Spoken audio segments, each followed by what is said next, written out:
আসসালামু আলাইকুম। আজকে আমরা বানাবো বাচ্চাদের জন্য বা বড়দের জন্য খুবই চমৎকার একটি নাস্তা আইটেম। এটাকে আপনি বলতে পারেন এগ মাফিল এগ মাফিন অথবা বলতে পারেন এগ পিৎজা, যেটাই বলেন। ঝটপট খুব সহজে কয়েক মিনিটের মধ্যে বা মুহূর্তের মধ্যে বানিয়ে ফেলার মতো একটি রেসিপি। তো সর্বপ্রথম ডিম ফাটিয়ে নিলাম। আমি 4টি ডিম নিয়েছি। এর মধ্যে দিয়ে দিলাম কালো গোলমরিচের গুঁড়া। দেওয়ার পর এখন এর মধ্যে দিয়ে দেব লবণ, একটু স্বাদ মতো লবণ দিয়ে দিব। লবণ দেওয়ার পর এটাকে আরও একটু ভালোভাবে মাখিয়ে নিতে হবে। ব্যাস, এটা মাখানো হয়ে গেলে আমরা প্রয়োজনীয় কিছু ভেজিটেবলস এর মধ্যে দিয়ে দিলাম একটা টমেটো। টমেটোটাকে আমি কুচি করে নিয়েছি, কিউব কিউব করে কেটে নিয়েছি। আর এখানে দিয়ে দিলাম পটেটোস, কতগুলো আলু, এগুলো একইভাবে কেটে নিয়েছি।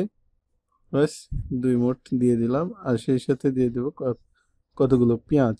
পেঁয়াজগুলোকে আমরা এরকম একই সাইজে কেটে নিয়েছি। পেঁয়াজ দেওয়ার পর আমরা এখানে দিব কতগুলো মিষ্টি কুমড়া। ভেজিটেবলস যার যার রুচি অনুযায়ী নিলেই হবে। আপনার কাছে যদি আরও ভালো ভালো ভেজিটেবলসের কালেকশন থাকে সেগুলো দিয়ে আপনি এই রেসিপিটা করতে পারবেন। তো দিয়ে দিলাম কতগুলো মিষ্টি কুমড়া।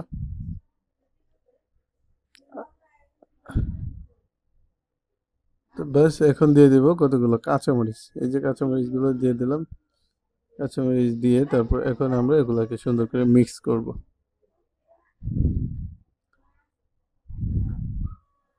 সামান্য একটু হলুদের গুঁড়া দিয়ে দিচ্ছি, তাহলে কালারটা একটু হালকা হলুদ হবে।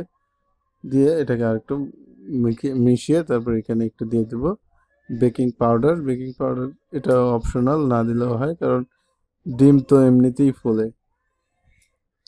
ব্যাস, দেখছেন কত সুন্দর দেখাচ্ছে। এখন আমরা এটাকে ফ্রাই করব। এর জন্য আমরা একটা পিৎজা প্যান নিয়েছি। তো পিৎজা প্যানের মধ্যে হালকা একটু তেল মাখিয়ে নিব। তেল মাখানো হয়ে গেলে আমরা এর মধ্যে যে ডিমগুলো মাখিয়েছি সবজি দিয়ে সবগুলো এর মধ্যে ঢেলে দেব।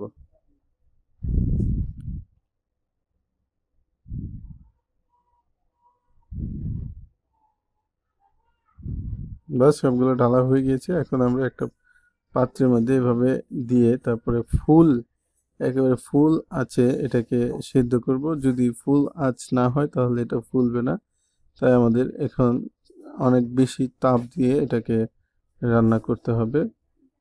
তো দেখেন এটা ফুলে গিয়েছে, তার মানে এটা হয়ে গিয়েছে আর সিদ্ধ হয়ে গিয়েছে। এখন আমরা এটাকে নামিয়ে নিলাম।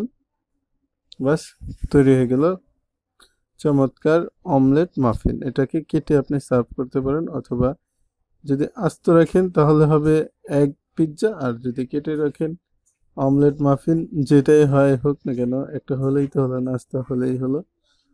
তো যদি এই রেসিপিটা ভালো লাগে তাহলে আমার চ্যানেলটা সাবস্ক্রাইব করতে পারেন আর নতুন নতুন ভিডিওর জন্য। আর সেই সাথে ভিডিওটাতে একটা লাইক দিতে পারেন। আপনার কোনো মতামত থাকলে কমেন্ট করতে পারেন। সবাই ভালো থাকবেন, এই প্রত্যাশায় এখন বিদায় নিচ্ছি। খুদা হাফেজ।